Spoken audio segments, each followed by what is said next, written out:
Good morning everyone, welcome to power electronic lecture series. मैं अमित कुमार शर्मा।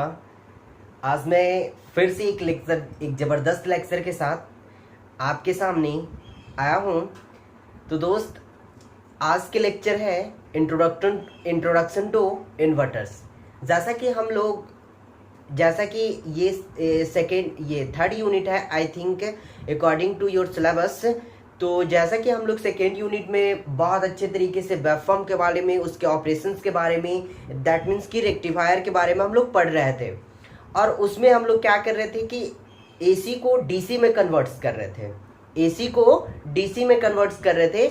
लेकिन आप इन्वर्टर्स क्या होता है, just invert the rectifier. Inverter just rectifier का इन्वर्ट्स है। जैसे कि रेक्टिफायर क्या करता था, रेक्टिफायर करता था मेरा एसी सप्लाई देते थे और मुझे मिलता था डीसी, ठीक है, वेरिएबल डीसी, ठीक है।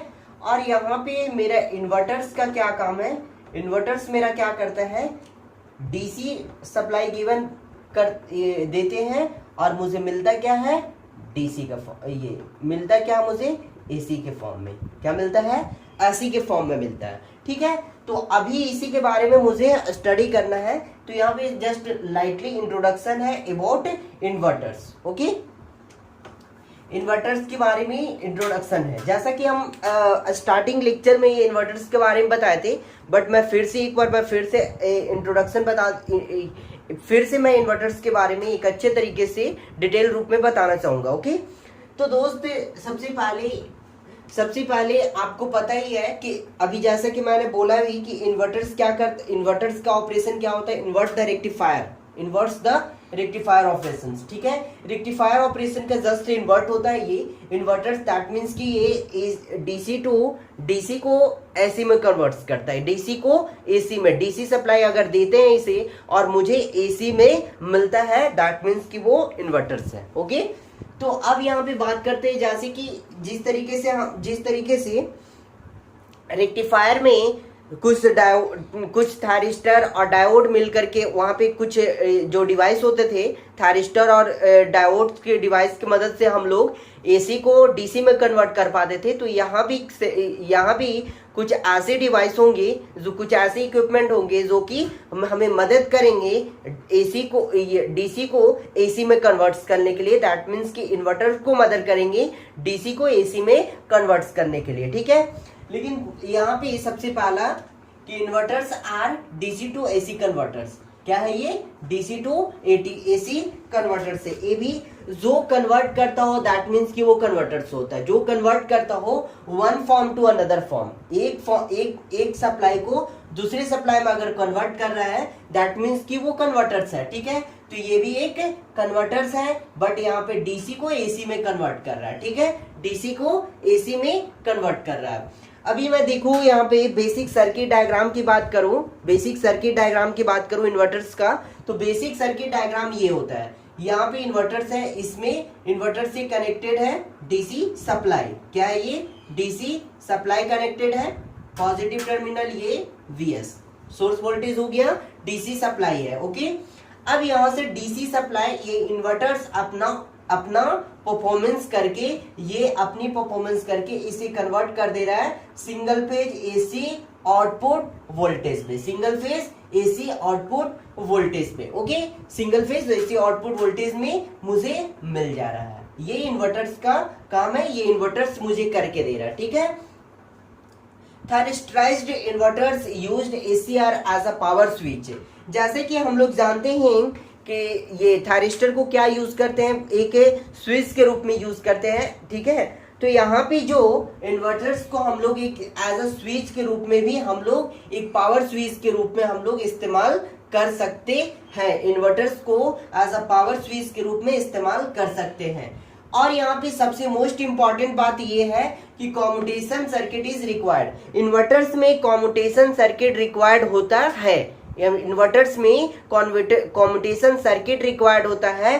बट मैं प्रीवियस यूनिट में जाऊं, अगर पिछले यूनिट में जाऊं तो रेक्टिफायर क्या होता है, रेक्टिफायर में कोई एडिशनल कॉम्यूटेशन का जरूरत नहीं होता है। वाई, बिकॉज यहाँ पे जो सप्लाई होता है मुझे इनपुट सप्लाई होती है, क्या होती है, इनपुट सप्लाई होती है। तो इनपुट एसी में एक ये बात है कि अगर ये इंक्रीज कर रहा है, इंक्रीज करके ये जीरो फिर हो करके फिर ये, तो यहाँ पे एसी सप्लाई में ये प्लस पॉइंट ये होता है कि यहाँ पे ये जीरो खुद बाय खुद हो जाता है, क्या हो जाता है, खुद बाय खुद हो जाता है। तो इसके वजह से कॉम्यूटेशन इसके वजह से रेक्टिफायर खुद बाय खुद वो कॉम्यूटेटर यानी कॉम्यूटेशन मोड में चला जाता था, दैट मीन्स कि वो टर्न ऑफ हो जाता था। लेकिन अगर इन्वर्टर की बात करूं तो इन्वर्टर में जो सप्लाई होगा सो मेरा डीसी सप्लाई होगा, क्या होगा, डीसी सप्लाई इस फॉर्म में। लेकिन यहाँ पे आप बहुत केयरफुली देखिए यहाँ पे कि ये वाला जो सप्लाई है वो जीरो नहीं हो रहा है, ये सब जो डीसी सप्लाई है वो जीरो नहीं हो रहा है। अगर जीरो नहीं हो रहा है तो यहाँ पे इन्वर्टर्स में क्या करेंगे कि एक एडिशनल क्या होगा, एडिशनल कॉम्यूटेशन सर्किट मुझे ऐड करना पड़ेगा, but no additional circuits required. Rectifier में कोई भी एडिशनल सर्किट रिक्वायर्ड नहीं होता था, बट इन्वर्टर्स में एडिशनल सर्किट रिक्वायर्ड होगा, ठीक है। तो इस तरीके से इन्वर्टर्स, बिकॉज यहाँ पे फिर से देखिए यहाँ पे ये जीरो हो जा रहा है बट इसमें कोई जीरो नहीं हो रहा है, तो इसे जीरो लाने के लिए मुझे एक कॉम्यूटेशन एडिशनल कॉम्यूटेशन सर्किट का रिक्वायर्ड होता है ताकि ये इसको कॉम्यूटेट कर सके, टर्न ऑफ में ला सकूं, ठीक है। तो यहाँ पे एक बहुत बड़ा एक इन्वर्टर का डिसएडवांटेज ये हो जाता है कंपेयर टू रेक्टिफायर। अगर कंपैरिजन टू रेक्टिफायर के कंपेयर में देखा जाए तो इन्वर्टर्स में एक बहुत मोस्ट इंपॉर्टेंट डिसएडवांटेज हो जाता है कि इसमें कॉम्यूटेशन सर्किट अलग से रिक्वायर्ड हो जाती है, दैट मीन्स कि अलग से इसको एडिशनल सर्किट रिक्वायर्ड करना पड़ता है। इसके वजह से इन्वर्टर्स क्या हो जाता है, बल्कि हो जाता है, क्या हो जाता है, बल्कि हो जाता है और कॉस्टली हो जाता है, ठीक है, बल्कि और कॉस्टली हो जाता है इन्वर्टर्स। व्हाई, बिकॉज इसमें कॉम्यूटेशन सर्किट रिक्वायर्ड अलग से एडिशनल सर्किट के रूप में रिक्वायर्ड होता है, बट रेक्टिफायर में कॉम्यूटेशन खुद बाय खुद होता है यानी नेचुरल कॉम्यूटेशन होता है। इसमें इस वजह से ये बल्कि और कॉस्टली नहीं होता है कंपैरिजन टू इन्वर्टर्स। अगर रेक्टिफायर के कंपैरिजन में इन्वर्टर्स बल्कि और कॉस्टली मतलब हैवी हो जाते हैं और कॉस्टली हो जाते हैं। आप जब भी देखिए आप एडिशनल सर्किट रिक्वायर्ड, जब एडिशनल सर्किट ऐड करेंगे तो ऑब्वियसली आपके ये जो कॉस्ट है वो आपका इंक्रीज करेगा, क्या करेगा, वो इंक्रीज करेगा। और इंक्रीज करने की वजह से और एडिशनल सर्किट आप जब भी ले रहे हैं तो बल्कि बनेगा, थोड़ा बल्कि हो जाएगा और कॉस्टली हो जाएगा, ठीक है। ये था इन्वर्टर और रेक्टिफायर का। ये यहाँ पे रेक्टिफायर में एक चीज होता था क्या कि जैसे कि यहाँ पे रेक्टिफायर में क्या होता था, मेरा रेक्टिफायर में होता था कि यहाँ पे एसी सप्लाई दिए और यहाँ पे मुझे मिलता था वेरिएबल डीसी। क्या मिलता था, वेरिएबल डीसी। यहाँ पे वेरिएबल टर्म का मतलब क्या है, वेरिएबल टर्म का मतलब ये है कि आप अपना जो आउटपुट है वो वैरी कर सकते हैं। किसके वजह, क्यों, क्योंकि आपके पास एक फायरिंग सर्किट है, दैट मीन्स कि फायरिंग एंगल है। आप जहां पे ट्रिगर्ड करेंगे उसके अकॉर्डिंग आप आउटपुट पा सकेंगे। अगर आप यहां पे करेंगे तो आपका आउटपुट ये मिलेगा, आपका जो आउटपुट मिलेगा इस तरीके से मिलेगा, क्या समझे। अगर आप यहां पे करेंगे तो आपका जो आउटपुट होगा चेंज होकर के ऐसे हो जाएगा, कम हो गया। फिर आपका यहाँ पे अगर तो रिक्वायरमेंट के अकॉर्डिंग आप क्या कर सकते हैं, अपने आउटपुट को वैरी कर सकते हैं ड्यू टू फायरिंग एंगल यानी जो ट्रिगर्ड कर रहे हैं, फायर कर रहे हैं, उसके वजह से आपका जो आउटपुट है वो वैरी कर रहा है। इसीलिए यहाँ पे वेरिएबल डीसी बोला गया है रेक्टिफायर के टर्म में।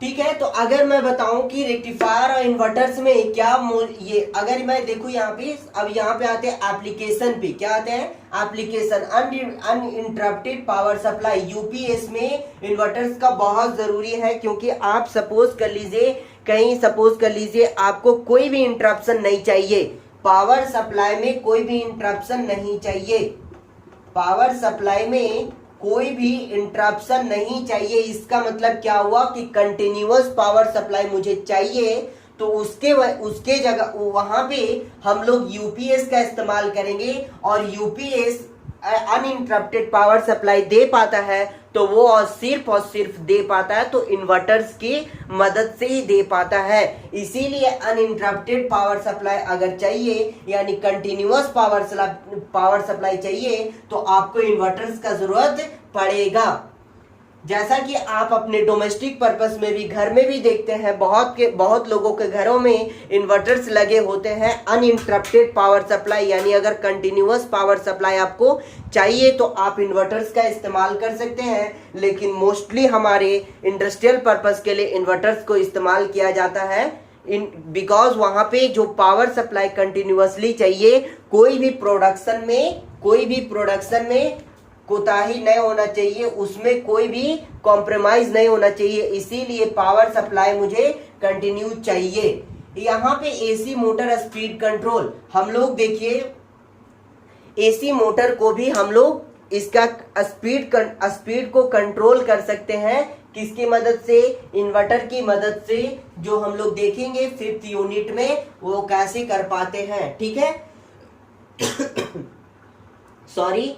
तो यहाँ पे बेसिक डिफरेंस क्या हो गया रेक्टिफायर और इन्वर्टर्स में। अगर मैं बेसिक डिफरेंस देखूं रेक्टिफायर और इन्वर्टर्स में, तो इन्वर्टर्स में बेसिक डिफरेंट क्या है, ये क्या करता है, एसी को डीसी में करता है, और ये डीसी टू एसी कन्वर्ट करता है। ठीक है, ये डीसी टू एसी और ये एसी टू डीसी और डीसी टू एसी कन्वर्ट करता है। इसमें क्या होता है, ये कॉम्यूटेशन सर्किट रिक्वायर्ड होता है, और ये कॉम्यूटेशन सर्किट रिक्वायर्ड नहीं होता है। ये बल्कि और कॉस्टली होता है, बट ये बल्कि और कॉस्टली नहीं होता है। ठीक है,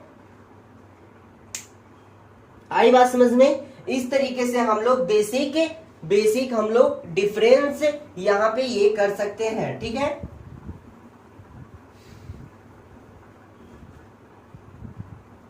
जैसा कि हम लोग अभी इंट्रोडक्शन टू इन्वर्टर्स के बारे में पढ़ रहे थे कि इसका एप्लीकेशंस क्या है, इसका बेसिक सर्किट क्या होता है, इसका मतलब कैसे ये इन्वर्ट है, मतलब रेक्टिफायर का इन्वर्ट कैसे है, कैसे इसका बेसिक डिफरेंस क्या है रेक्टिफायर के कंपैरिजन में, और इसमें क्या क्या जरूरत है। तो इसमें सबसे जरूरत है ये चीजें, कॉम्यूटेशन सर्किट रिक्वायर्ड है, बिकॉज इसको जीरो लाना पड़ता है। जब तक जीरो नहीं आएगा तो कॉम्यूटेटिव होगा नहीं, और कॉम्यूटेशन नहीं होगा तो फिर आप जो एसी को डीसी में कर रहे हैं वो, सॉरी डीसी को एसी में कर रहे हैं वो नहीं कर पाएंगे। ठीक है, इसीलिए तो अब तक के लिए यहीं पे मैं इस लेक्चर को यहाँ पे स्टॉप करता हूँ। बाकी मैं नेक्स्ट लेक्चर में मिलूंगा सीरीज के नेक्स्ट टॉपिक, इन्वर्टर्स के नेक्स्ट टॉपिक के साथ। तब तक के लिए all the best of luck. आप कंटिन्यू आप अपने स्टडी पे कंसंट्रेट करके रखिए, और जबरदस्त मार्क्स लाने। मैं बता रहा हूँ ये पावर इलेक्ट्रॉनिक्स अगर आपको समझ में आ गया तो और सब्जेक्ट के कंपैरिजन में बता रहा हूँ ये बहुत ही ज्यादा स्कोरिंग सब्जेक्ट हो जाएगा, अगर आपके पास कॉन्सेप्ट है तो। अगर कॉन्सेप्ट नहीं है तो ये फिर बहुत ही ज्यादा मतलब वीक हो जाएगा आपके लिए। तो जहां तक उम्मीद है कि अगर मेरे लेक्चर को आप कंटिन्यूअसली आप देख रहे हैं, अगर आप इसकी मदद ले रहे हैं, तो मुझे नहीं लगता कि कोई भी कॉन्सेप्ट आपसे मतलब छूट पाएगा, और आप कॉन्फिडेंट होकर के एग्जाम में बहुत अच्छे तरीके से इस पेपर को आप लिखने वाले हैं जबरदस्त तरीके से। Okay, thank you so much. मैं फिर से मिलता हूं नेक्स्ट लेक्चर में। Thanks a lot.